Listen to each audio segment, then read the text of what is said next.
एक कंजूस सेठ जी रहते थे। एक नगर में कौन रहते थे? कंजूस सेठ। अब कंजूस सेठ जी जो है, कभी उन्होंने दान पुण्य कभी कुछ नहीं किया, कभी उन्होंने कुछ किया ही नहीं दान पुण्य। अब जब दान पुण्य नहीं किया, थोड़ी सी धार्मिकता उनकी पत्नी में तो थी। अब पत्नी कहती उनसे, इतनी धनमाया हो तुम कहाँ करोगे? अरे कबहू तो का नाम है, 1 आध रुपया दान पुण्य कर लो करो। बोले कि अब कहाँ पाएगो तुम्हें?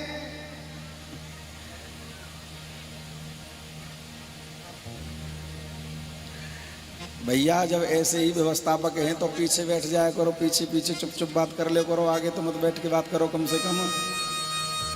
भूपेंद्र भैया एक निवेदन आपसे यह है कि आगे कोई भी व्यवस्था की बात नहीं होती। ये 3 घंटे कथा होती है और 21 घंटे केवल व्यवस्था करने के लिए मिलते हैं हमको। उन 21 घंटों में व्यवस्था करो।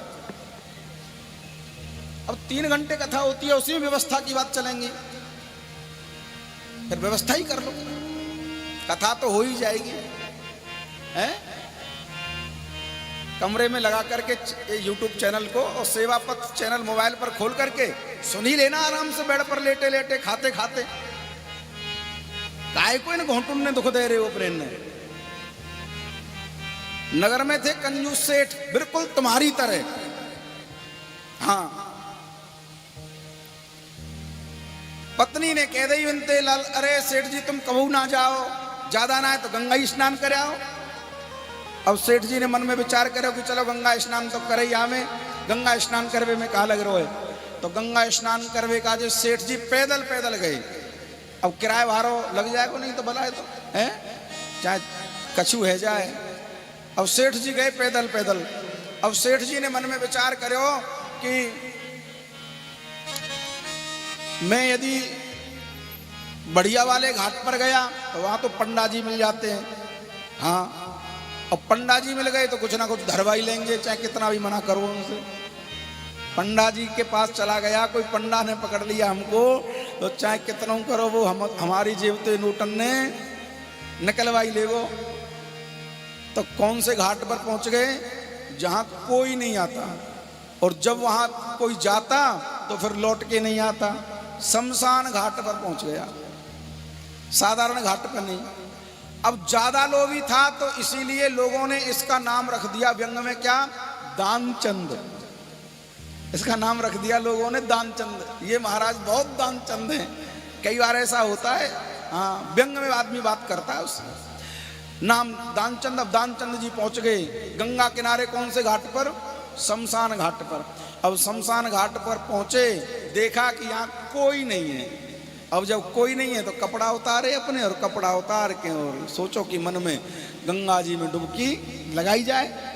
कपड़ा उतार के और घुस गए गंगा जी में। जैसे ही डुबकी लगाई और डुबकी लगा के जैसे ही बाहर निकले तो भगवान के मन में विचार आया कि ऐसे चेला कभी कभी मिलते हैं, ऐसे भक्त हमको थोड़ा इनके साथ ही मनोरंजन कर लिया जाए।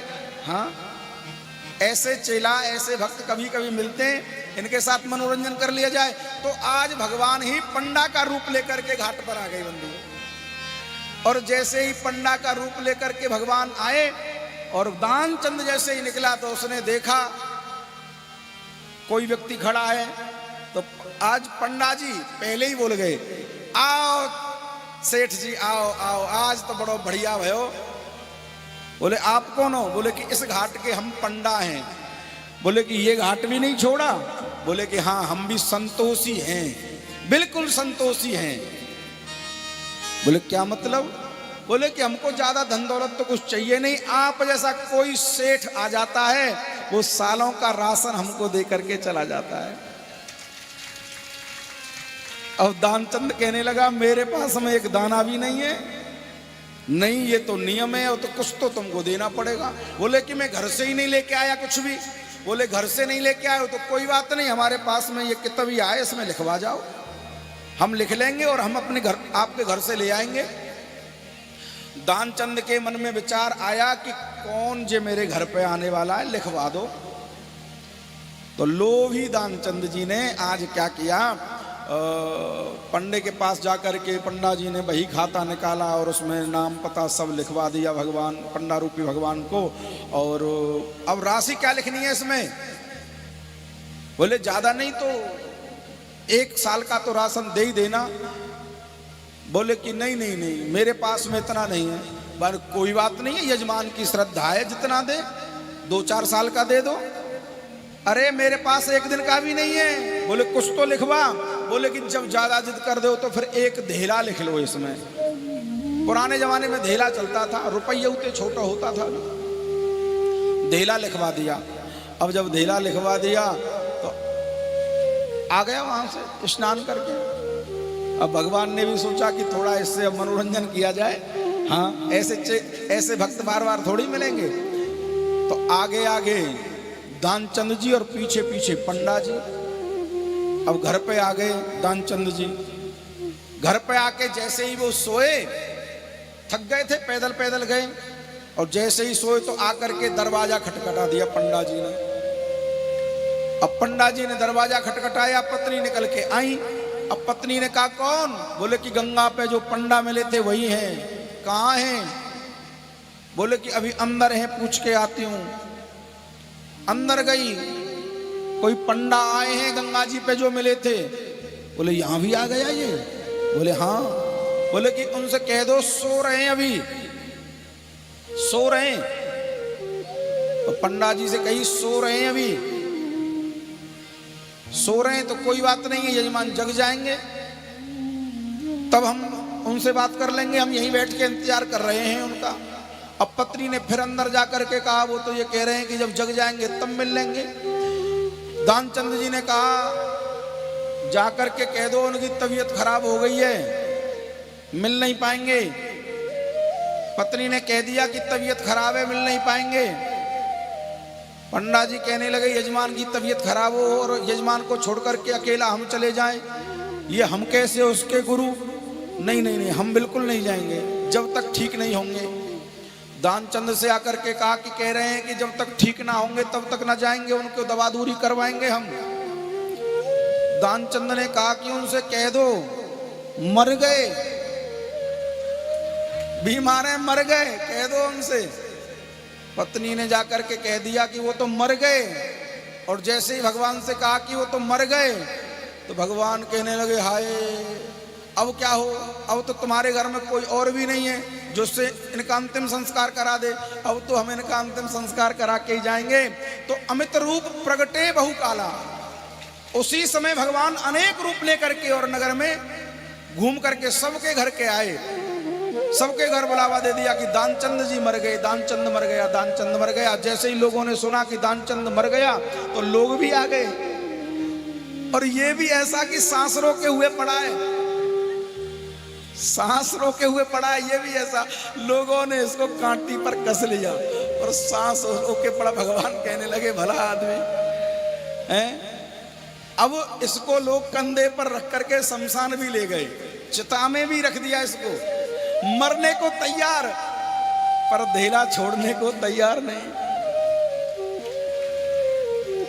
अब पंडा रूपी भगवान के सोचने लगे मर जाएगा पर ये धेला नहीं देगा। तो भगवान ने कहा कि भैया देखो इसके हम गुरु हैं, गांव वालों से अंतिम समय में हम अपने चेला के कान में कुछ कहना चाहते हैं, इससे इसकी सदगति हो जाए। भगवान उसके पास पहुंचे और पहुंच करके भगवान ने आंख बंद करके पड़ा चुपचाप, ऐसे सांस रोक करके। भगवान ने उसके पास पहुंच करके भगवान ने कहा कि आया हूं बैकुंठ से, मैं बैकुंठ से आया हूं। भगवान ने कहा तुम्हारे लिए केवल कि आया हूं बैकुंठ से, तुम हित नाता जोड़, मैं तुमसे दानचंद नाता जोड़ करके आया हूं कि मांग ले ओ वरदान कछु, कछु वरदान मांगना हो तो मांग लो, जरबे बार हो तो जैसे ही उसने आंख खोली अपनी, जैसे ही आंख खोली तो देखा ये तो पंडा जैसे ही आंख खोली तो पंडा फिर मीच करके बंद कर ली, बिल्कुल मीच ली आंखें और सांस रोक ली।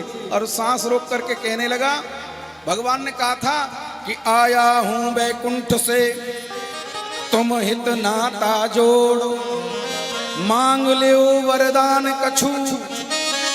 तो ये दानचंद कहने लगा कि तुम धेलाए दीजो छोड़, जो तुमने धेला मांगा था बस उसी को छोड़ दो और मुझे तुमसे कुछ नहीं चाहिए।